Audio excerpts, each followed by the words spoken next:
Hi hello ನಮಸ್ಕಾರ. ಅಚ್ಚರಿ ಅಶ್ವಿನಿ ಚಾನಲ್ಗೆ ಸ್ವಾಗತ ಸುಸ್ವಾಗತ. ಇವತ್ತಿನ ಈ ವಿಡಿಯೋದಲ್ಲಿ ನಾನು ನಿಮಗೆ ಲಾಂಗ್ ಫ್ರೆಂಚ್ ನಾಟ್ನ ಯಾವ ರೀತಿ ಹಾಕೋದು ಅಂತ ಹೇಳ್ಕೊಡ್ತೀನಿ. ಲಾಂಗ್ ಫ್ರೆಂಚ್ ನಾಟ್ ಅಂತಲೂ ಹೇಳ್ಬೋದು, ಲವಂಗ ಸ್ಟಿಚ್ ಅಥವಾ ಕ್ಲೋವ್ ಸ್ಟಿಚ್ ಅಂತ ಕೂಡ ಹೇಳ್ಬೋದು. ಈ ಸ್ಟಿಚ್ನ ಯಾವ ರೀತಿ ಹಾಕೋದು ಅಂತ ತಿಳ್ಕೊಳ್ಳೋಕ್ಕೂ ಮುಂಚೆ ನಮ್ಮ ಚಾನಲ್ಗೆ ಇನ್ನೂ ಸಬ್ಸ್ಕ್ರೈಬ್ ಮಾಡಿಲ್ಲ ಅಂದರೆ ಸಬ್ಸ್ಕ್ರೈಬ್ ಮಾಡಿ. ಹಾಗೆ ಈ ವಿಡಿಯೋ ಇಷ್ಟ ಆದರೆ ಫ್ರೆಂಡ್ಸ್ ಆ್ಯಂಡ್ ಫ್ಯಾಮಿಲಿ ಜೊತೆ ಶೇರ್ ಮಾಡಿ. ಲಾಂಗ್ ಫ್ರೆಂಚ್ ನಾಟ್ ಹಾಕೋದಕ್ಕೆ ಏನೇನು ಬೇಕು ಅಂತ ಹೇಳ್ತೀನಿ. ಇದಕ್ಕೆ ನಾರ್ಮಲ್ ಸೂಜಿ ತಗೊಳ್ಳಿ.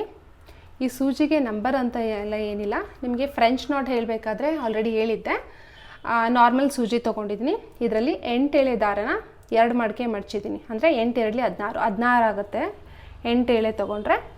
ಮತ್ತು ಅದನ್ನು ಕೊನೆಯಲ್ಲಿ ಗಂಟು ಹಾಕಿ ಈ ಥರ ಗ್ಲೂ ಹಾಕಿ ಲಾಕ್ ಮಾಡಿದ್ದೀನಿ. ಗ್ಲೂ ಹಾಕಿಲ್ಲ ಅಂದರೆ ನಾನು ಹೇಳಿರೋ ಪ್ರಕಾರ ಸಿಲ್ಕ್ ಥ್ರೆಡ್ಡು ಬೇಗ ಬಿಚ್ಕೊಂಡು ಬರುತ್ತೆ ಮತ್ತು ಸ್ಟಿಚಸ್ಸು ಸ್ಟ್ರಾಂಗ್ ಆಗಿರಲ್ಲ.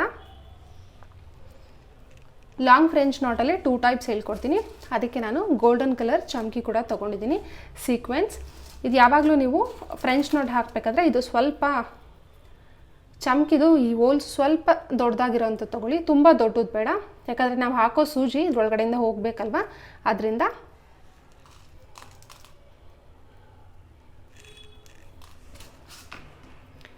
ಈ ಫ್ರೆಂಚ್ ನಾಟ್ನೇ ಯೂಸ್ ಮಾಡಿ ನಾವು ಒಂದು ಬ್ಲೌಸ್ ಡಿಸೈನ್ ಮಾಡ್ಬೋದು. ಇದನ್ನು ಬುಟ್ಟಾಸಾಗಿ ಕೂಡ ಯೂಸ್ ಮಾಡ್ಬೋದು. ನೋಡಿ, ಈಗ ನಾನು ಈ ಸೆಂಟರ್ ಪಾರ್ಟಿಂದ ಸೂಜಿನ ಮೇಲಕ್ಕೆ ತೊಗೊಳ್ತಾ ಇದ್ದೀನಿ. ನಾವು ನಾರ್ಮಲ್ ಫ್ರೆಂಚ್ ನಾಟ್ ಹಾಕಿದ್ರೆ ಇಲ್ಲೇ ಪಕ್ಕದಲ್ಲೇ ಚುಚ್ತೀವಿ ಈ ಥರ ಸುತ್ತಿ. ಬಟ್ ಇದು ಲಾಂಗ್ ಫ್ರೆಂಚ್ ನಾಟ್ ಆಗಿರೋದ್ರಿಂದ ನಾನು ಮೊದಲೇ ಹೇಳಿದಾಗೆ ಲೆಫ್ಟ್ ಹ್ಯಾಂಡಲ್ಲಿ ಯಾವುದೇ ಕಾರಣಕ್ಕೂ ಈ ದಾರನ ಬಿಡಬಾರ್ದು. ಈಗ ಈ ಸೂಜಿಗೆ ದಾರನ ಈ ಥರ ಒಂದೇ ಒಂದು ಟ್ವಿಸ್ಟು ಸುತ್ತುತ್ತಾ ಇದ್ದೀನಿ. ಸುತ್ತಿ ಈ ಎಂಡಿಗೆ ಚುಚ್ಚಬೇಕು. ನಾವೇನು ಡಿಸೈನ್ ಡ್ರಾ ಮಾಡ್ಕೊಂಡಿದ್ದೀವೋ ಈ ಲೈನು, ಈ ಲೈನ್ ಎಂಡಿಗೆ ಹೀಗೆ ಚುಚ್ಚಿ ನಾವು ಕೆಳಗಡೆಯಿಂದ ಸೂಜಿನ ಎಳಿಬೇಕು.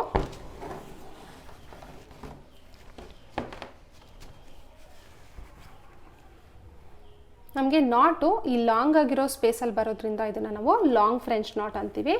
ಇದು ನೋಡೋದಕ್ಕೆ ಲವಂಗ ಥರನೂ ಕಾಣಿಸುತ್ತೆ, ಅದಕ್ಕೆ ಲವಂಗ ಸ್ಟಿಚ್ ಅಂತಲೂ ಹೇಳ್ಬೋದು. ಇಂಗ್ಲೀಷ್ನಲ್ಲಿ ಕ್ಲೋವ್ ಸ್ಟಿಚ್ ಅಂತ ಕೂಡ ಹೇಳ್ಬೋದು. ಮತ್ತೆ ಅಲ್ಲಿ ಹಾಕಿದ್ಮೇಲೆ ಮತ್ತೆ ನಾವು ಸೆಂಟರ್ ಪಾರ್ಟಿಂದನೇ ನೆಕ್ಸ್ಟ್ ಇದು ಸ್ಟಿಚ್ನ ಹಾಕಬೇಕು.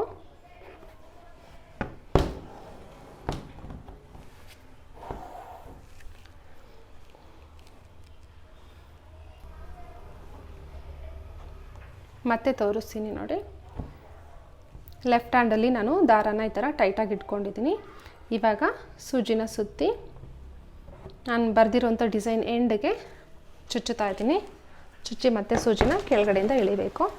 ಯಾವುದೇ ಕಾರಣಕ್ಕೂ ನಾವು ಲೆಫ್ಟ್ ಹ್ಯಾಂಡಲ್ಲಿ ಹಿಡಿದಿರೋಂಥ ದಾರನ ಬಿಡಬಾರ್ದು. ಬಿಟ್ಟರೆ ದಾರ ಗಂಟಾಗುತ್ತೆ, ಆವಾಗ ಸ್ಟಿಚಸ್ ನೀಟಾಗಿ ಬರಲ್ಲ.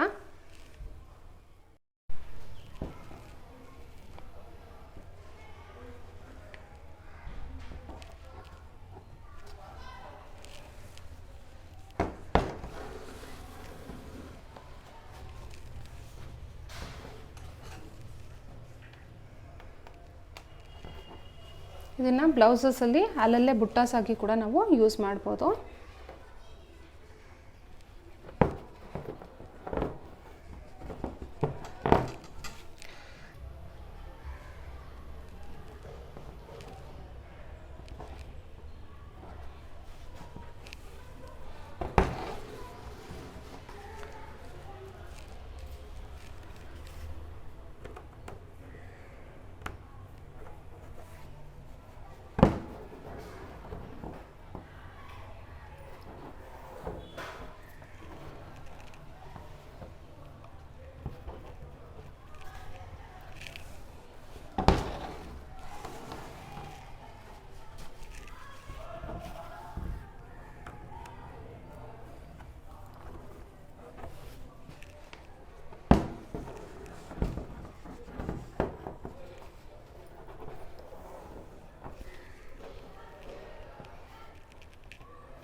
ತುಂಬಾ ಈಸಿಯಾಗಿರುತ್ತೆ ಈ ಸ್ಟಿಚ್ ಹಾಕೋದು.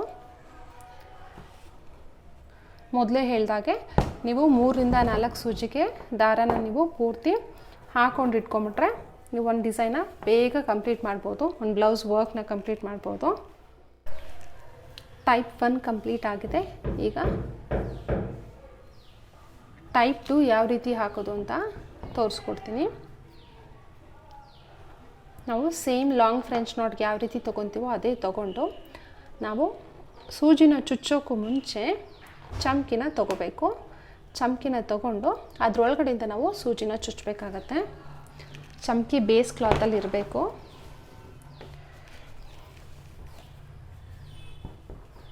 ಇದು ತುಂಬ ಗ್ರ್ಯಾಂಡಾಗಿರುತ್ತೆ ಈ ಥರ ನಾವು ಚಮ್ಕೀಸ್ನ ಯೂಸ್ ಮಾಡಿ ಮಾಡೋದ್ರಿಂದ.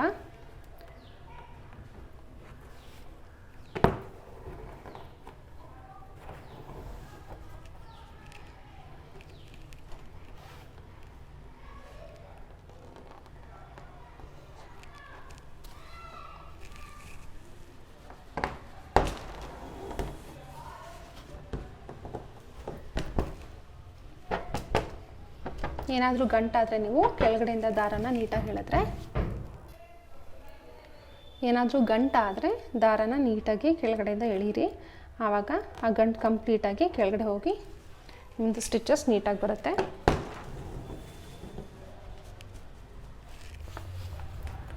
ಇದನ್ನು ಪೀಕಾಕ್ ಫೆದರ್ಗೂ ಕೂಡ ಯೂಸ್ ಮಾಡ್ಬೋದು, ತುಂಬ ಚೆನ್ನಾಗಿರುತ್ತೆ.